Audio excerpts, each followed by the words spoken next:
Okay, let's open the floor. Yes, Professor Bradley. I'm Jerry Bradley from the University of Notre Dame. That's a school in the Midwest that was formerly a football powerhouse. Well, my question has to do with Robbie's favorite text, which is Dignitas Humanae. And it may seem paradoxical after all that's been said today, and including this evening, to say that the right of religious liberty that's affirmed there by the Council Fathers, based, as Robbie says, I think quite rightly, in light of the American experience with freedom of religion, not so much specifically, I think, Murray's theological writings and arguments, but the American experience, I think, had a lot to do with Dignitas Humanae. But it's actually, although a basic human right and a big deal, and the reason why we're here today, freedom of religion is actually derivative. It's not foundational. It comes from something else. And you look at the first part of Dignitas Humanae, it's easy to see that the something else is a moral duty. Right. It's the moral duty to the truth. Each one is required to seek out the truth about matters religious and to adhere to that truth which he or she finds.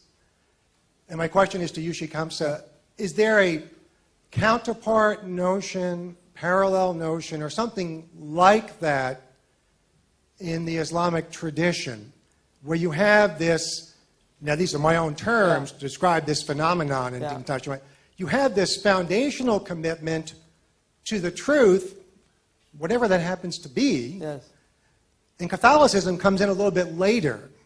Is this overriding moral duty of each one to what's true part of the tradition in Islam? Because if it is, then you have the sort of the resources to develop a critical theology.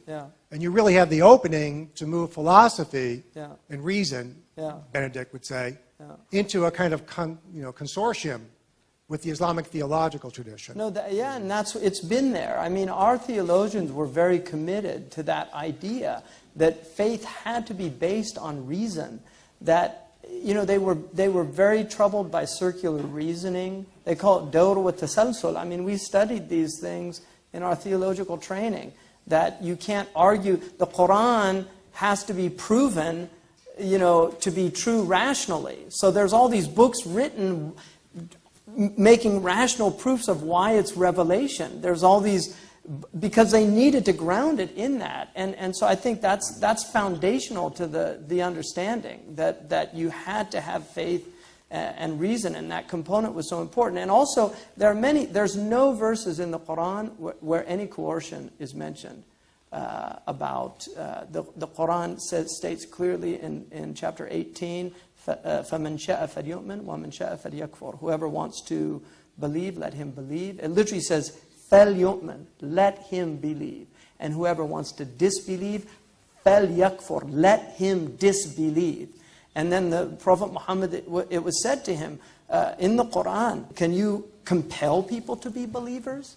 In the second chapter of Baqarah, it says that there can be no coercion in the religion. That reason is clear from unreason or error. That, you know, the reason, it's clear, this is clear. So you can't force people, let them think about this. Even in the chapter where they say about killing people in Surah At-Tawba, which is the 9th chapter, and this is always quoted by people saying that Islam is violent. It says to kill the polytheists wherever they are. And that verse, which is in that chapter, that verse was a time-specific verse because the polytheists had broken the treaty with the Muslims. They had a treaty, and they had broken it by killing Muslims. And then they went to Mecca, which was a sanctuary at that time, and they had captives, and it was permission to fight in the sanctuary. That was not a universal thing to, I mean, isn't this what you were taught? You know, this is what we were taught. And then it says immediately after that, but if one of them wants to hear the word of God, let him hear the word of God. And then it says, and if he decides not to believe, then take him to a safe place and leave him alone. Right? So, you know, this is this decontextualization and the idiotic people, you know, quoting. I mean, I had one of my teachers, somebody got up in a lecture and quoted this verse in the Qur'an that says, whoever doesn't judge by God, he's a disbeliever. And he said to him, which chapter is that in? He said, I don't know. And he said, what was the verse before it so I can know the context? He said, I don't know. He said, what was the verse after it? He said, I don't know. He said, what do you do? He said, I'm a mechanic. He said, fix cars. I mean, like I said, these books are dangerous books. And you have to have a scholastic tradition that is able to navigate these meanings. So, the Prophet ﷺ nobody during his lifetime was killed for apostasy, nobody. And there are apostasy laws, just like in Catholicism. You can find in church canon law, you can find apostasy laws. There are apostasy laws. There's one hadith that they base these on. But there are other hadiths, and they weren't in agreement upon this. One of the greatest scholars of Islam, Atta, did not believe that there should be any capital offense in apostasy. Now, the idea, and in our Supreme Court in 1955, there was an argument, and you know much better than I do, about, I think it was about polygamy, which, that... The polygamy case was back in the 19th century, the Mormon polygamy case called Reynolds. But which was the one where it was said the freedom to, that religious freedom is the freedom to believe but not necessarily the freedom to act. Oh, what was that? Well, the Jehovah's Witnesses case from 1940 says that. Yeah. It might have Gabitis been. and Barnett. Yeah. Yeah. Okay. Yeah. So, that, obviously, there's a lot of room for interpretation on what that means, right? Sure. But traditionally, many people did not believe in Islam. And I guarantee you, there are many people in the Muslim world that do not believe in Islam. But they don't go out into the society and declare these things, not necessarily because... they can't do it, but because they understand that this will really affect the social fabric. That, first of all, people end up losing the whole, marriage, all these things. Because in Islamic law, if you're, a Muslim woman cannot marry a non-Muslim man by law. And a Muslim man, although he can marry a Jew or a Christian woman, is not encouraged to do so. But he has that dispensation. And so, the other thing that's very problematic in Islamic tradition, and I have to say this, to full disclosure, the Islamic tradition is not amenable to the same degree that other traditions are to reformation. The reason for that is the Islamic tradition actually sees itself as a reformation of the Jewish and Christian sectarianism. Throughout the Qur'an, there are verses that say, do not turn into sects like the Jews and the Christians did before you.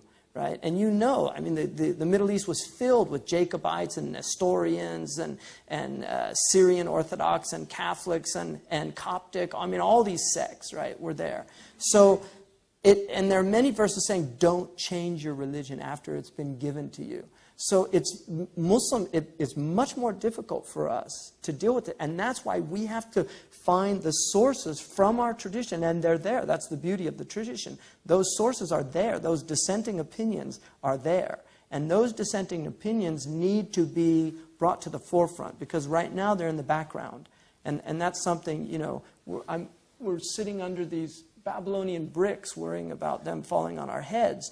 But we tend to just forget about things in the background when we're so focused on the foreground. But very often in religious thinking and tradition, we have to look at the richness of the tradition and bring things that in the past have been in the background and bring them into the foreground. And this gives it a much stronger basis for convincing Muslims around the world about, and this is what I try to do, find those sources. I have Muslims all the time saying, I can't believe that. I say, it's right there. It's, here's the hadith. Look, the Prophet ﷺ said that. The Prophet said once, he said, none of you, this is a sound hadith in Imam Ahmad's Musnad. This is very important amongst Muslims, whether the hadith is sound or weak.